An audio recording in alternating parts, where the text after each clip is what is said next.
It was a disappointing trip to the capital for Jurgen Klopp's team last Sunday, with few of his players emerging from a 3-1 defeat to Arsenal with much credibility. However, it was Ryan Gravenberch who bore the brunt of most fans' criticism, which has been the case over the last few months and seems to come to a head.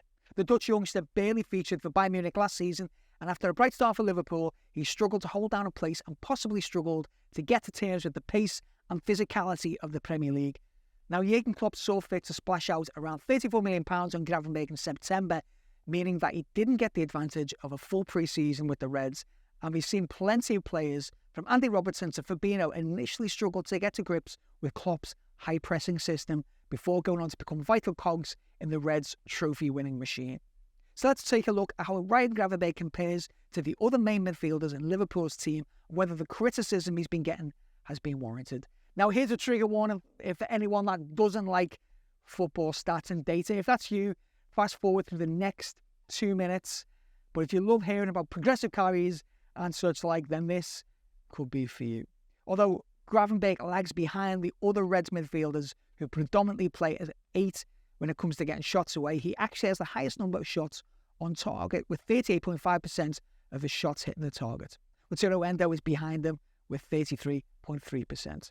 Passing-wise, he's mostly attempting short passes, but the amount of passes that have been completed, along with the passes actually attempted, are behind all of the other Liverpool midfielders. However, when it comes to his goal involvement, fans might be surprised to learn that he's very good numbers when it comes to goal-creating actions per 90 minutes, with his take-ons and shots being very effective ways to create chances and goals for other Liverpool players.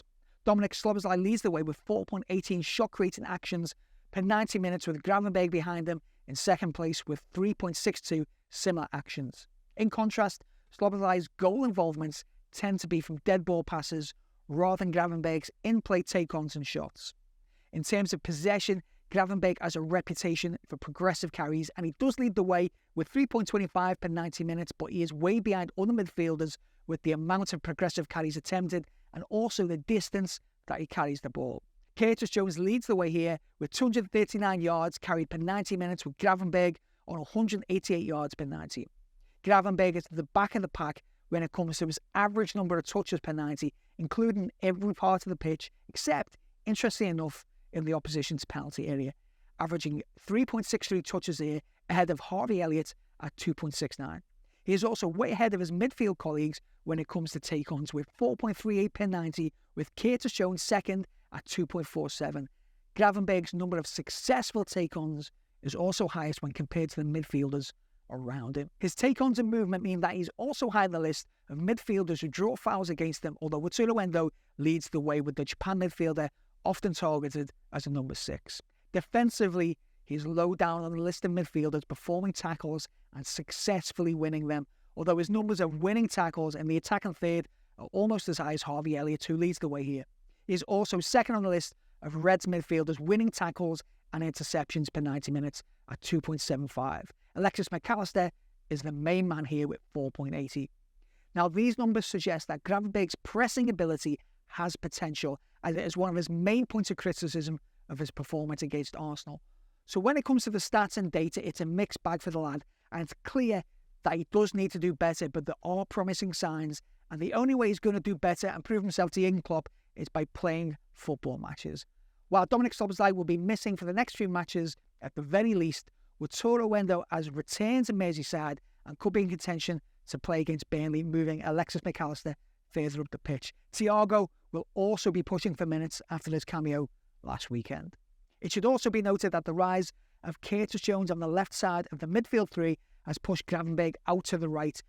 Much of Gravenberch's more promising performances earlier on the season came from the left-hand side, but since Jones has returned to the team, he's been one of the first names on the team sheet. While Gravenberch would sometimes play on the right side of a double pivot for Ajax, he would usually be on the left-hand side of a 4-3-3, and he's had to adapt to playing on the right, which obviously opens up and closes different passing and running channels for a right footer, with Klopp preferring inverted footed players in every attacking position on the pitch.